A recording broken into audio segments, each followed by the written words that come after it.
What's up, YouTube? It's Graham Warren with Graham Warren Fitness, and I'm sitting in 5 o'clock traffic, so I decided let's make another YouTube video. I'm actually passing the gym right now. You see right over here. I want to talk about chest, working out your chest. I'm going to hit chest tonight, so I just wanted to go over a few things. There's two different things that you can be trying to get out of a chest workout. You can either try to be building your muscle for your chest, or you can try to build your strength, and two very different things. I try my best. It's very hard to mix both of them, but usually I'll work up to a 1 or 2 rep set, and then I'll go back and hit. I'll work back down. So I do at least 8 to 10 sets on bench.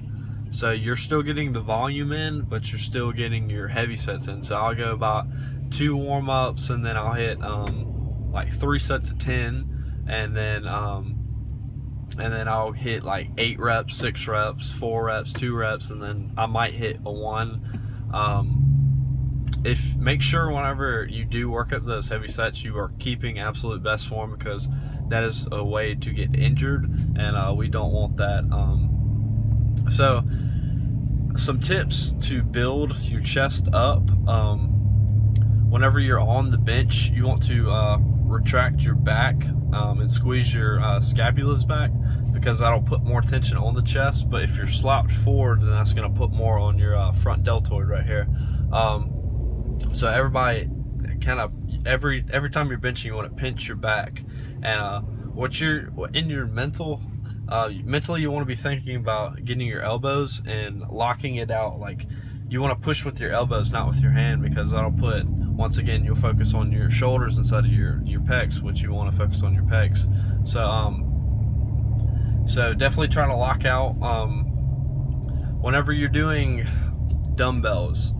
Like if you're doing any kind of flies or any kind of pressing too, do not come within your shoulder.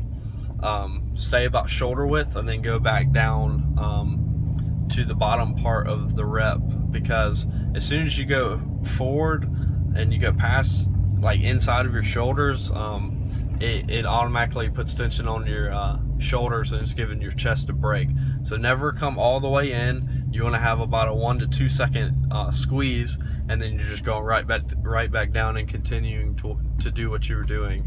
That has been very, very helpful with my training and building up my chest, is keeping constant tension throughout the whole range of motion.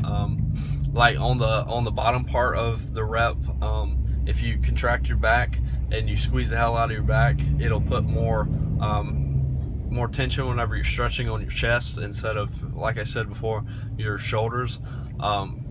So definitely keeping constant tension on your chest is huge. It's huge. It's very, very optimal for muscle growth in your chest. It's not all about what weight you're using. Forget what weight you're using. That does not matter at all.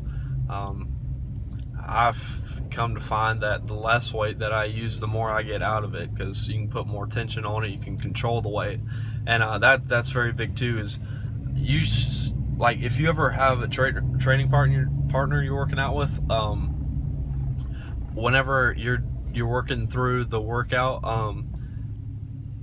at any second, get him. Don't tell him, you're not supposed to know when, but get him to tell you, like, just to say stop, and wherever you're at in the rep, you should be able to stop.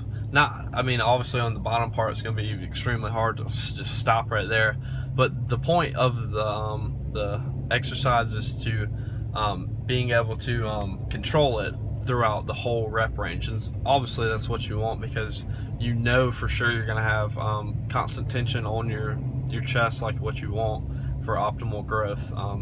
So controlling the weight throughout the whole rep, not just on the upwards motion, but on the stretching too. Because if you start flailing around, then you're gonna put it on body parts that you're not trying to hit.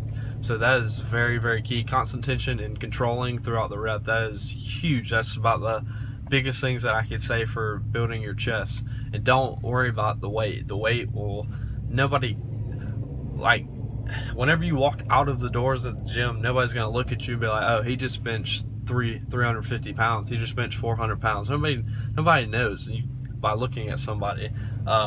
So don't worry about the weight. Just go in there. Who cares who's looking at you? It does not matter. You're only there for one reason, for yourself. Don't look at anybody else. Don't go off of how they look. Because more than likely you know a lot more than they do, because you guys are smart. So don't worry about the weight. Ambulance, hope everybody's all right. Don't worry about the weight. Control it all the way through. Squeeze and contract it as hard as you can, and I promise you, you will see tremendous gains. As soon as I started doing more research and I stopped worrying so much about the weight and just getting stronger, I just blew up. It was ridiculous. And just the more and more I work out, I do more research, and I learn more about contracting the muscle and the ways that you can get more tension on it, and that is ridiculous. And I'm just so excited to my potential for 5-10 years down the road, with as much as I'm learning every day. I already know my body so well, and I really don't, you know, like in 5-10 years I'm gonna know it. Like, I know exactly what this is gonna do, this is gonna do, this is gonna do, and what's optimal for me, because everybody's different. Everybody needs something else to make them most successful in working out. Like nutrition, nobody's nutrition needs to be the same, because you don't know how your body reacts. Training, especially training, not everybody needs to be doing the same thing, because everybody is different. So don't go off of somebody. Do your own research, know your own body. Think about whenever you're working out. Working out, if we all think about it, it should be mostly to keep your mind sharp, because down the road our bodies are going to go away, and it doesn't really matter how you looked at whenever you were 30. You want to train your mind while you're training, and I definitely think that's very, very key. Now another part, I said there was two things whenever you're doing chest, is either trying to build muscle or trying to get your strength up. And I say the biggest thing to get stronger is you've got to train the tendons to get strong. You've got to build the tendons up. Like if you're training for hypertrophy for I don't know 12 weeks, 8 weeks, and then all of a sudden you're like, oh shit, I want to bench 400 pounds. That's going to be pretty hard. It's going to take you a long time to get used to that heavy weight, because your muscles are going to have no clue what to do. They're going to get worn out super fast, and it's going to be a whole shock to the body. So you've got to build the tendons up if you want to get your bench up. Some keys and some strategies to build your bench up is floor press is really good. You can do it with either a barbell or dumbbell. And what you do is, you've got floor presses where you can literally lay on the floor and go down and let your elbows touch the floor and go right back up. So you're working the top part of the movement, which is very hard for some people. That's my weak point. I can get 30 pounds more on the bottom part than I can at the top. My top is super weak compared to the bottom, so I've been doing rack presses like crazy, some floor presses.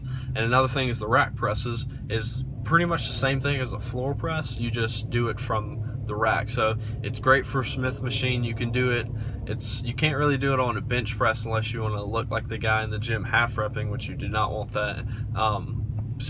I've seen some people go in a squat rack and pull a bench in the squat rack, and you come down and hit the racks, and then you're coming straight up. So it's not a very long range of motion, but that will definitely work on the top part of it. And for the bottom part, you could easily go down to the bottom and do half reps on the bottom. That'll like doing like pause reps is very good to work on that bottom part of it, because you're completely controlling the weight and you're not trying to bounce up. I'm sorry if it got dark in here. We're under a bridge right now. But also to are huge to work on that bottom part of the movement, because you have to control dumbbells. You cannot come down, slap your chest, and go back up. There's zero momentum. You cannot do anything. So that's why I like using dumbbells. It's very critical in my training. I would definitely recommend doing dumbbells, and those things right there, guys, will you can either get strong as hell or you can just get a big chest. But like I said, it's very, very hard to do both at the same time. I try my best to do it, and I'll do research from I'll watch Mike Rashid's stuff and everything that he says, and I mean, he's huge, but he's strong as hell too. So it's all about getting your body conditioned to what you're trying to do. I mean, everybody's got purpose. You got to go in the gym and you got to go after what you want. So everybody do some research, know your body, and obviously the more you train, the more you'll get to know your body, what nutrition works, what training works. I mean, you guys do you. Don't worry about what other people in the gym are saying or doing. Who cares? Because you're on a mission. You've got something in your vision that you've got to go get. So thank you guys for watching. Much love. Please subscribe and look out for more. Thank you guys.